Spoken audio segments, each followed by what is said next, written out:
like what was the way in which you used the current affairs while you were writing the answer for the exam? But overall आपको बस aware रहना होता है कि साल में क्या हो रहा है, क्या क्या इंपॉर्टेंट चीज़ है जो पूरा एक साल में बीता है, हुआ है, और during those 3 months of between prelims and mains. And what was the logic of using a particular thing in a particular type of question? जैसे उसमें कुछ क्वेश्चंस होते हैं जो हम लोगों को कोई आइडिया नहीं होता है कि उसमें लिखना क्या है, तो we try to fill the pages क्या करने हैं, तो उसमें हम लोग डायग्राम यूज़ करते हैं और वो हेल्पफुल भी रहता है. We are able to present less information in a much bigger space. Stress तो रहता है इस चीज़ को लेकर, खासतौर से इस वक्त जबकि प्री आ ही गया, लगभग 2-2.5 महीने का टाइम रह गया, तो वो कैसे आपने हैंडल किया? सो लास्ट ईयर मेरा ये स्ट्रैटेजी था कि उन एफिलिटीज़ को किया जाए, उन मॉक्स को दिया जाए जहाँ पर स्टैटिक पोर्शन पर ज़्यादा उनका फोकस है, तो ये मुझे एक हेल्प किया. So like if you can share your strategy. तो जब लास्ट ईयर 24 का मेंस ख़त्म हुआ, उसके बाद मैंने ऑप्शनल पर काम करना शुरू किया और उस थीम्स को हटा देना, उसको जो बहुत ही रैंडम है, जिस पर एक ही क्वेश्चन आज तक पूछा गया है, 2 ही क्वेश्चन पूछा गया है, तो उसको अवॉइड करके जो रेगुलर थीम्स हैं उस पर ज़्यादा फोकस करना. Congratulations, Ayush, for your remarkable performance in this exam. So, and my best wishes for the future. So, Ayush, I would like to have some conversation with you so that it can help our student who are preparing for this exam. So, if I can see, this was your second attempt. Yes, and mathematics was your optional. Yes, sir. So, like, when did you decided really that you have to prepare for civil services? Like, say you have to appear in exam in 26. So, how much before that you started preparing for the exam? I started preparing in 23. 23. Yes, I left my job in September of 23 and I gave the attempt of 24. I had studied some courses before that for the civil services. And उसके बाद जब मैं job छोड़ दिया तो full time इसमें लग गया और उसके बाद मैथ्स पर मुझे फोकस करना था तो उस पर किया. वो कंप्लीट होने से पहले वो ख़त्म जैसे ही हुआ, उसके बाद फिल्म शुरू हो गई तो फिल्म्स का प्रिपरेशन, देन फिल्म्स में जैसे ही हुआ तो मेंस का प्रिपरेशन हो गया और उसी में मैथ्स को भी करना था. सब करते हुए 24 अटेम्प्ट में मैं इंटरव्यू दिया था, उसके बाद 25th में अभी रैंक आई. इस बार तो बहुत अच्छी रैंक है आपकी, बहुत बहुत मुबारक हो आपको. बहुत बहुत धन्यवाद सर. हाँ आयुष, एक बात बताइए, एक चीज़ को लेकर एस्पिरेंट बड़े मतलब परेशान रहते हैं, वो है करंट अफेयर्स. क्योंकि करंट अफेयर्स अगर देखा जाए तो लिमिटलेस है, मतलब उसकी कोई वो नहीं है, बाउंड्री नहीं है. अगर आप पढ़ना चाहें तो किसी भी एक टॉपिक पर आप बहुत कुछ पढ़ सकते हैं. तो इसको आपने कैसे हैंडल किया? क्योंकि आप इंजीनियर हैं जैसा मैं देख रहा हूँ, तो जनरली बहुत सारी चीज़ें जैसे इकोनॉमी हुआ, पॉलिटी हुआ, IR हुआ, ये चीज़ें आपने यहीं पर आकर उस नज़रिए से पढ़ना शुरू की होंगी, which is required for this exam. So how did you manage that and like what was the way in which you use the current affairs while you were writing the answer for the exam? Current affair का करना ये होता है कि आप पूरा साल just be aware of what is happening in and around you, and during those 3 months you have to prepare more on the current affairs because all the things are consolidated at that time. कोई भी event international relation की अगर मैं लेता हूँ तो वो over the period of time होता है, उसमें 2 महीना लग रहा है, 4 महीना लग रहा है. तो जब आपका मेंस होता है जिसमें आपको उसकी ज़रूरत पड़ती है, तो उस समय आपको एक कंसोलिडेटेड चीज़ चाहिए होती है किसी भी एक टॉपिक से रिलेटेड, जहाँ पर आप उसको यूज़ कर सकते हैं. मैं नेक्स्ट IAS के CA प्रोग्राम में जुड़ा हुआ था. अच्छा. तो उसमें दीपिन सर का जो भी क्लासेस रहते थे, उनके जो एक्सप्लेनेशन रहते थे और वो भी ये भी बात बताते थे, तो वो मुझे हेल्प किया. बट ओवरऑल आपको बस अवेयर रहना होता है कि साल में क्या हो रहा है, क्या क्या इंपॉर्टेंट चीज़ है जो पूरा एक साल में बीता है, हुआ है, और during those 3 months of between prelims and mains you have to focus more on those things. अच्छा, ये चीज़ लास्ट ईयर था, इसमें क्या क्या हुआ है, I know because I have read the newspapers, I have analyzed it somewhat, and during those 3 months you have to really focus on those things, which then you can include in your answers as the value addition, and that will be helpful. So, were you making the notes of these things from the newspaper, or you were simply studying them? Notes तो classes में मिल जाते थे, लेकिन overall मतलब self notes आपने नहीं बनाए? नहीं, कोई न्यूज़पेपर का नोट्स मुझे उतना इम्पोर्टेंट नहीं लगा, क्योंकि जो 3 मंथ होते हैं उसमें जब आप इस पर फोकस करते हैं तो शुरू के अगर हम नोट्स बनाना शुरू कर देंगे तो वो बहुत ही लेंदी हो जाएगा, और over the period of time same cheese change हो जाती है। अभी यूएसए अगर कुछ कर रहा है तो एक सप्ताह बाद क्या करेगा वो नहीं जान रहा है, कोई नहीं जान रहा, इवन यूएसए भी नहीं जान रहे होते हैं बहुत बार। तो अगर हम उसका नोट्स बनाना शुरू कर दें तो बहुत सारे नोट्स हमारे ऑब्सोलीट हो जाते हैं, उसका कोई वैल्यू नहीं रहता है। तो just be aware of what are the things that is going on, and during those 3 months make consolidated notes. Even sometimes it happens that whatever we have written in the answers and when it is going to be checked, the things become irrelevant, change हो जाते हैं। तो IR में या economy में चीजें बदल जाती हैं। जी, तो इस कारण से नोट्स पर करंट अफेयर्स के स्टार्टिंग में फोकस ना करके जस्ट बीइंग अवेयर, मतलब ऐसा हो रहा है, जानकारी रहे कि हाँ ये चल रहा है जी, उसका ब्रॉड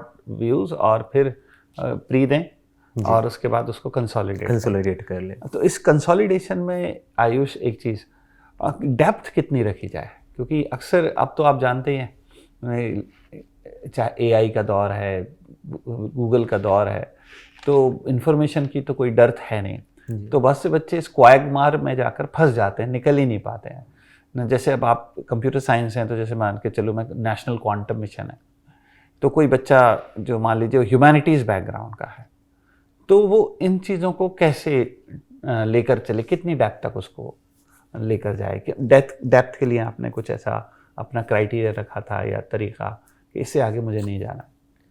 उसके लिए PYQs को एनालाइज करना बहुत ज़रूरी है सर। इसमें अगर हम PYQs को देखें तो खास करके साइंस एंड टेक में तो वो सरफेस लेवल इंफॉर्मेशन पूछते हैं। कोई भी मिशन आप ले लीजिए, कोई भी स्पेस प्रोग्राम ले लीजिए, तो उसके जो फैक्चुअल्स रहते हैं वो पूछा जाता है। तो उसका एक कंसोलिडेटेड नोट बना लेना कि अच्छा नेशनल क्वांटम मिशन है और इसरो का चंद्रयान 2 है, 3 है, तो उसमें क्या क्या कंपोनेंट थे, वो क्यों कहाँ पर गया है, क्यों उसकी ज़रूरत पड़ी, उसके कारण क्या हो सकता है, what are the opportunities in those. हमारा अगर किसी फॉरेन स्पेस एजेंसी से कोई टाई अप था, तो अगर थोड़ा सा सरफेस लेवल इंफॉर्मेशन है तो मैनेज हो जाएगा, उतना हो जाता है। अगर हम PYQs को एनालाइज करके देखें कि वो कितनी डेप्थ तक जा रहा है साइंस एंड टेक में। IR अगर मैं देखता हूँ तो IR में थोड़ा सा PYQs को देखेंगे तो कोई थीम हम लोग को नहीं मिल पाता है। इस बार भी जो कुछ क्वेश्चंस पूछे गए थे तो it was completely out of syllabus, किसी वो कोई जल्दी टैकल नहीं कर सकता था unless they have some background and they take much interest in IR portion. So just उसमें हमको कुछ ऐसा नहीं करना होता है, जितना सब जान रहे होते हैं मिनिमम हमको उतना करना होता है। If we can go a little bit deep then that is enough, and even if we are not going that much deep, the surface level information that all the other candidates are doing, we need to do that, and that will be अच्छा आयुष, एक और मुझे आपसे एक जानना है कि जब आप एग्ज़ाम हॉल में थे, आप GS के पेपर लिख रहे थे, तो आपने टाइम मैनेज कैसे किया? मतलब how you managed to complete all the paper in time? उसका कोई आपने you had a certain strategy of taking up the question, और you were just simply going in a serial number 1 2 3 4 straight away? कुछ उसका आपने कुछ अपना तैयार किया था कि हाँ ऐसे मुझको करना होगा? If you can share, our students can benefit.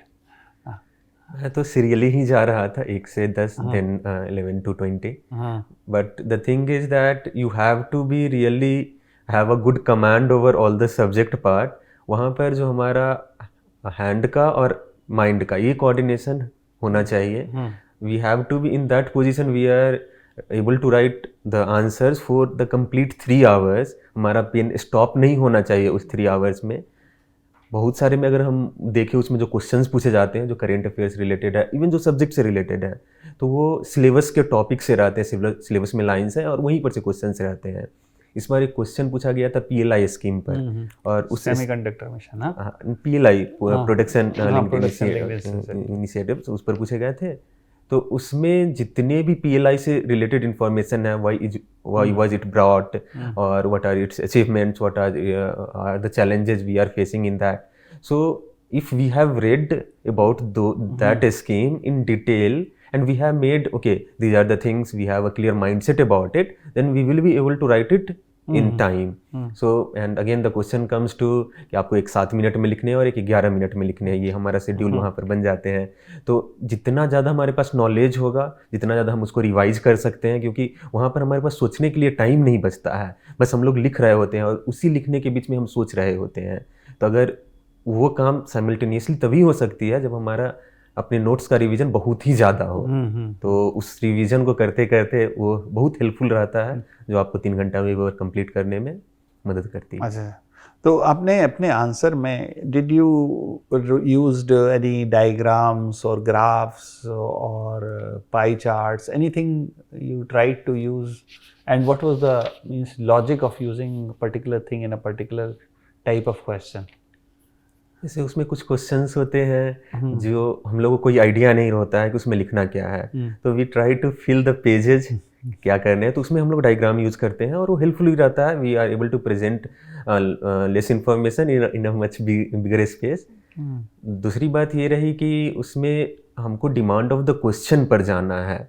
हम कितना भी डायग्राम बना दें, हम कितने भी केस लॉज लिख दें, कुछ भी कर दें, but if we are not able to fulfil the demand of the question, the examiner is not going to give him marks for that answer. So we need to first focus on fulfilling the demand, and then if we have something to add to it in forms of diagram or some data or some pie chart, some maps, then we can do that. But first our focus should be on fulfilling the demand of the question, and then doing all these kind of things rather than doing these things, and then we are giving less time to fulfilling the demand. And अच्छा आयुष, एक चीज़ और, like जब आप इस exam की तैयारी की होगी कि आप जॉब छोड़ के आए, तो हाईज एंड लोज दोनों रहे होंगे.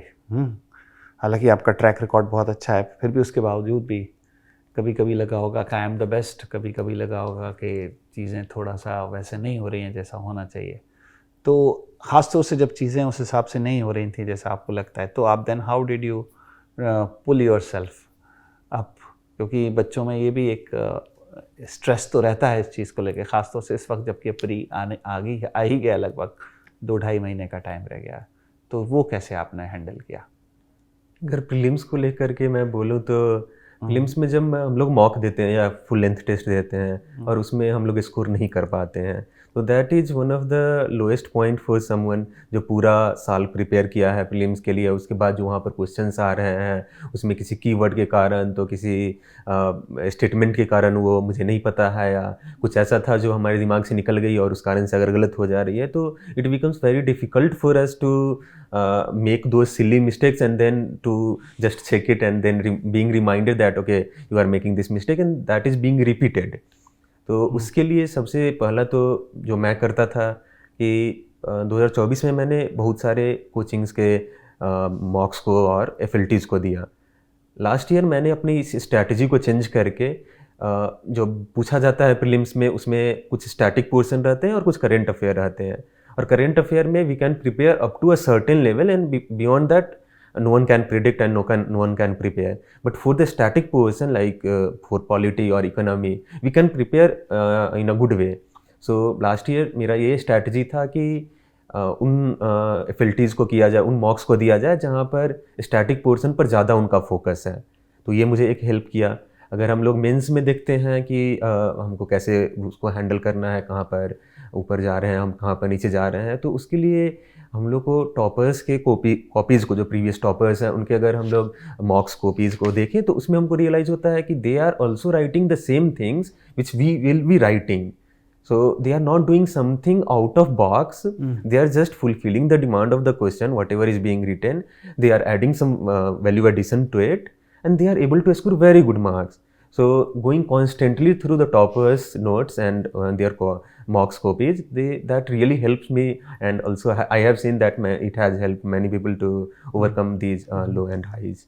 Achha Ayush, one more thing I would like to ask you, like now regarding your optional. So how did you manage it? Like because it is considered as a very lengthy optional.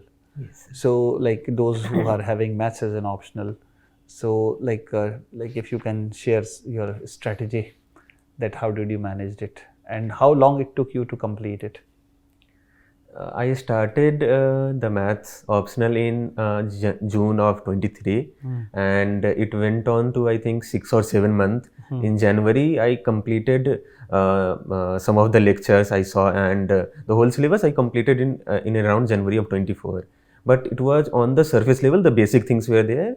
I had not written I had not solved the PYQs and all those things. And after February, I started to prepare for it. So in the first attempt, I was not able to get that much good score in maths because it requires a lot of practice, lot of preparation, and then only you can get a good score in maths. But earlier only मेरे दिमाग में बना हुआ था कि मुझे ये 3 attempt देने हैं. तो उस पीरियड में मुझे सबसे ज़्यादा कौन सा ऑप्शनल है जो हमको हेल्प कर सकता है, मुझे हेल्प कर सकता है, इसको लेकर के मैं पहले से दिमाग में बनाए हुए था. तो जब लास्ट ईयर 24 का मेंस ख़त्म हुआ, उसके बाद मैंने ऑप्शनल पर काम करना शुरू किया. तो जो मेंस का रिज़ल्ट था और जो मेंस का एग्ज़ाम ख़त्म हुए, उसके बीच में लगभग 2-2.5 महीने का गैप रहता है. उसे मैंने डेली लगभग 9 से 10 घंटा मैथ्स पढ़ दिया कि मेरा वो इम्प्रूव हो सके. जहाँ पर मैं लैग कर रहा हूँ, PYQs क्या हैं और जो क्वेश्चंस अगर कहीं पर हमको कुछ मिल जा रहे हैं, उसमें कैसे पूछा जा रहा है. तो उस पर काम करना, PYQs के जो थीम्स है उसको आइडेंटिफाई करके उस पर फोकस करना और उस थीम्स को हटा देना, उसको जो बहुत ही रैंडम है, जिस पर एक ही क्वेश्चन आज तक पूछा गया है, 2 ही क्वेश्चन पूछा गया है, तो उसको अवॉइड करके जो रेगुलर थीम्स हैं उस पर ज़्यादा फोकस करना, वो मेरे लिए बहुत हेल्पफुल रहा और इस बार उस कारण से मुझे बहुत हेल्प मिला है. So Ayush, thank you very much for your time and wish you all the best. Thank you, sir. Thank you. Thank you, sir.